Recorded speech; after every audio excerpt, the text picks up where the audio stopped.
ultimately, I love the thought of being able to walk into a room with a human that I've never met, that a load of other people in our business have seen, that say that they've seen something in this person that aligns with who we are as a business and aligns with where we want to be in the future.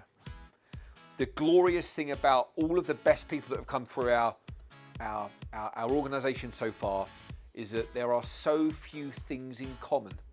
There are really, really different types of personalities and backgrounds and socioeconomic groups that people have come from and still been incredibly successful people. And what I love to do is explore a conversation that says, what is it that you're trying to do with your life?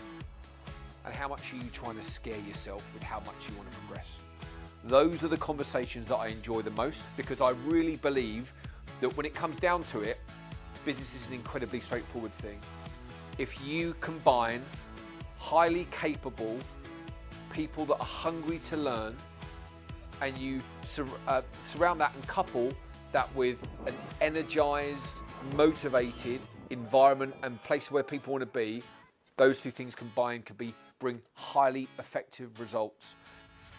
I love the fact that when you start on day one, you never know what your own path or career is going to be.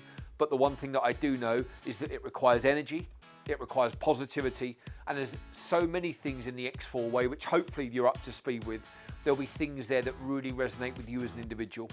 Each of those things get tested at different times, but ultimately, if we stick to those things that are at the heart of how we go about our day-to-day business, we know things are going to be moving in the right direction.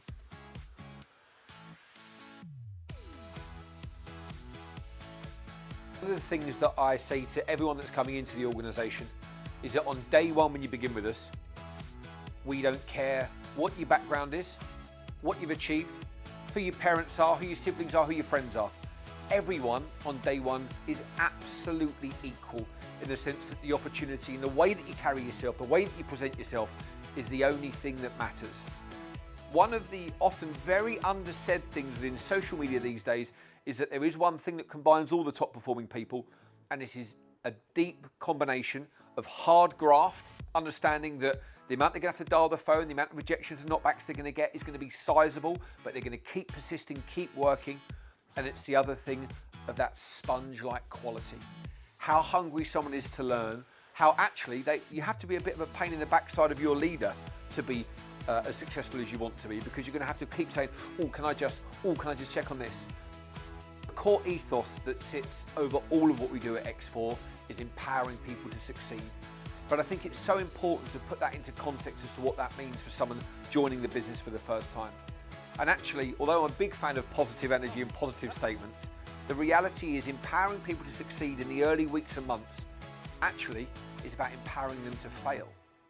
Because you can read all the books you want, you can be in all the training sessions you want, but the reality is when you do your best learning is when you are doing the job and you're falling over flat on your face. And it's so important that people coming into the business know that we are not expecting perfection. We are only looking for people that want small, incremental steps forward on a day-to-day basis, because they know that the building blocks of doing that are going to give them long-term direction and success of what they're after. So that empowering people to succeed, it absolutely means that we build an environment of trust where you're encouraged to fail, you're encouraged to fall over, because that, we believe, is where your best learning gets done.